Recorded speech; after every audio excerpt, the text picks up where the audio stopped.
तीन बहनों की लालची भाभी। करिश्मा, रेशमा और मनीषा तीन बहनें हैं। उनका एक भाई भी है, मयंक। मयंक अपनी बहनों को बहुत प्यार करता है, लेकिन मयंक की पत्नी सविता इस मामले में मयंक से बिल्कुल ही अलग है।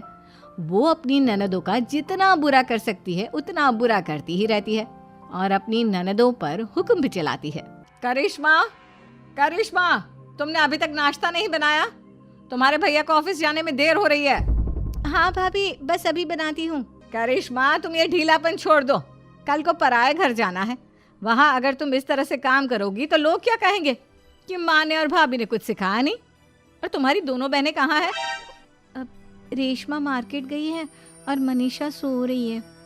क्या? सुबह के 8 बज रहे हैं और ये महारानी अभी भी सो रही है? ये कहते हुए सविता अपनी सास दुर्गा देवी के पास जाती है। माँ जी, देख रही हो अपनी बेटियों के तौर तरीके? क्या हुआ बहू, सुबह सुबह क्या कर दिया मेरी बेटियों ने? अरे एक तो अभी अभी उठकर किचन में गई है, दूसरी सुबह सुबह बाहर चली गई और तीसरी अभी तक सो रही है। क्या करूं मैं इन तीनों का, मैं तो परेशान हो गई हूँ। जा जाकर उठा उसे और रेशमा से मैं बात करती हूँ। सविता सीधा मनीषा के कमरे में जाती है और उससे कहती है, महारानी जल्दी उठो, सूरज सर पर आ गया है। भाभी थोड़ी देर और सोने दो ना, मैं रात को लेट सोई थी। वो क्या है ना, यूनिट टेस्ट चल रहे हैं। शराफत से उठती है या नहीं, या फिर पानी की भरी बाल्टी डालूं तेरे ऊपर? नहीं भाभी, मुझे बिस्तर में नहीं नहाना, उठती हूँ मैं। मनीषा जल्दी से उठकर बाथरूम में चली जाती है। सभी आराम से बैठकर नाश्ता कर रहे होते कि तभी रेशमा बाजार से हाथ में सामान लिए आ जाती है। रेशमा को देखते ही सविता उस पर बरस पड़ती है। लो, आ गई महारानी। ऐसा भी क्या सामान लाना था जो सुबह आंख मलते ही बाजार की तरफ रवाना हो गई? भाभी, कल आप ही तो चीख रही थी कि घर का सारा सामान मुझे ही लाना पड़ता है, घर में किसी को भी किसी काम से कोई लेना देना नहीं है। अब मैं बाजार जाकर सामान ले आई तो आपको इस बात से भी तकलीफ हो रही है? देख रही हो माँ जी, अपनी बेटी की जुबान कैंची से भी तेज चलती है। और मयंक, आप तो कुछ कहेंगे नहीं अपनी लाडली बहन को? रेशमा, अपनी भाभी से ऐसे बात नहीं करते। चलो माफी मांगो। भैया, मैं क्यों माफी मांगू? आप भाभी से बोलिए ना कि हम पर कम हुक्म चलाया करे। हम इस घर की बेटियां हैं और आपकी पत्नी की ननद है, नौकरानी नहीं। लो कर लो बात। इनकी भलाई के लिए कुछ भी बोलो तो इन्हें बुरा लग जाता है। इस घर में यही इज्जत है मेरी। देख लो माँ जी, आपकी बेटी किस लहजे में मुझसे बात कर रही है। सविता वहां से चली जाती है। मयंक को बहुत गुस्सा आता है, वो भी वहां से चला जाता है। फिर करिश्मा रेशमा को समझाती है, रेशमा, तुम्हें भाभी से माफी मांग लेनी चाहिए थी ना। लेकिन दीदी, मैंने कुछ किया ही नहीं, तो मैं माफी क्यों मांगू? हाँ करिश्मा दीदी, रेशमा दीदी जैसे ही घर में आई भाभी ही उन पर चिल्ला रही थी। हाँ, मैं मानती हूँ कि गलती भाभी की थी। मैं तो इसलिए बोल रही हूँ कि भाभी ने माँ को तो पूरी तरह अपने वश में कर लिया है। वो हमारी बात सुनती ही नहीं। मयंक भैया हमारे लिए हमेशा खड़े रहते हैं, इसलिए उनकी बात का मान तो तुम्हें रखना चाहिए था ना। कोई फायदा नहीं दीदी, कुछ दिनों की बात और है, भाभी उन्हें भी हमारे खिलाफ भड़का देंगी। फिर वो भी माँ की तरह हमारी किसी बात का विश्वास नहीं करेंगे। इसी तरह सविता अपनी तीनों ननदों को किसी न किसी बात पर परेशान करती रहती थी। एक दिन मयंक अपनी तीनों बहनों के लिए गिफ्ट लाया। करिश्मा, ये तुम्हारे लिए हार का सेट। रेशमा, तुम्हारे लिए सुंदर सी ड्रेस। और मनीषा, तुम्हें किताबें पसंद है ना, तुम्हारे लिए किताबें लाया हूँ। थैंक यू भैया। थैंक यू भैया। थैंक यू भैया। करिश्मा, तुम्हारा नेकलेस कितना सुंदर है। ये भैया कहाँ से ले आए होंगे? मैंने भैया को 3 दिन पहले फोन पर ये डिजाइन दिखाया था और आज भैया ये ले आए। सविता तो अपनी ननदों के गिफ्ट्स देखकर जल गई और करिश्मा का नेकलेस तो उसे भी बहुत पसंद आया था। अपनी बहनों के लिए कितना अच्छा नेकलेस लेकर आए हैं, मुझे कभी कोई गिफ्ट नहीं दिया।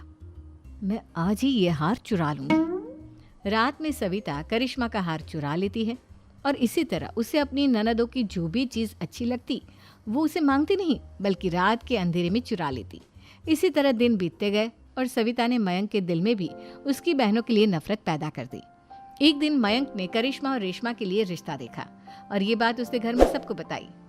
माँ, करिश्मा और रेशमा के लिए बहुत अच्छा रिश्ता आया है। वो लोग कल इन्हें देखने आ रहे हैं। आप और सविता मिलकर सारी तैयारी कर लेना।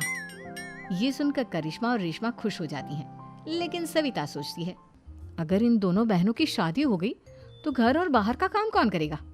मनीषा तो एक नंबर की कामचोर है, उससे तो किसी बात की उम्मीद लगाना ही बेकार है। मुझे इस शादी को रोकना होगा।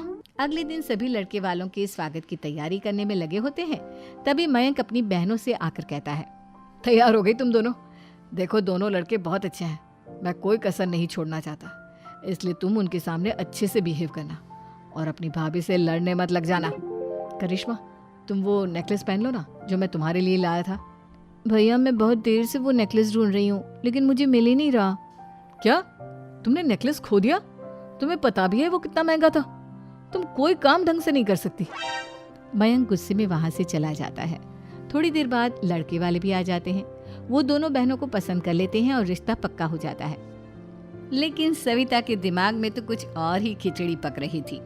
वो पंडित जी के पास करिश्मा की कुंडली लेकर जाती है और उन्हें पैसे देकर करिश्मा की कुंडली बदलवा देती है। जब लड़के वालों के पास करिश्मा की कुंडली जाती है तो वो दुर्गा को फोन करते हैं। बहन जी, हमने करिश्मा की कुंडली अपने पंडित जी को दिखाई थी। आपकी बेटी की कुंडली नहीं बल्कि दोषों का पिटारा है। देखिए, मैं और मेरे पति इन सब बातों में बहुत विश्वास करते हैं, इसलिए हम आपकी बेटी से अपने बेटे की शादी नहीं करा सकते। इस तरह करिश्मा का रिश्ता टूट जाता है और सभी घर वालों को बहुत दुख होता है। अब कविता सोचती है, चलो करिश्मा का तो रिश्ता टूट गया, अब रेशमा का भी रिश्ता तोड़ना है। क्या करूं? अब सविता आवाज बदलकर किसी अननोन नंबर से रेशमा के होने वाले ससुराल में फोन करती है।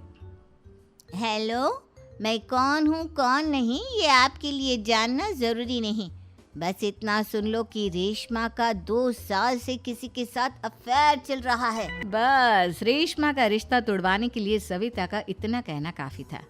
अब रेशमा का भी रिश्ता टूट गया। मयंक और दुर्गा देवी ने रेशमा को खूब खरी खोटी सुनाई और उससे बार बार उस लड़के के बारे में पूछने लगे। आप दोनों मुझे क्यों परेशान कर रहे हो? अरे कोई लड़का होगा मेरी लाइफ में तो मैं बताऊंगी ना, जब कोई है ही नहीं तो कहाँ से लाऊं मैं कोई लड़का? तो तेरे होने वाले ससुराल वालों को फोन किसने किया था?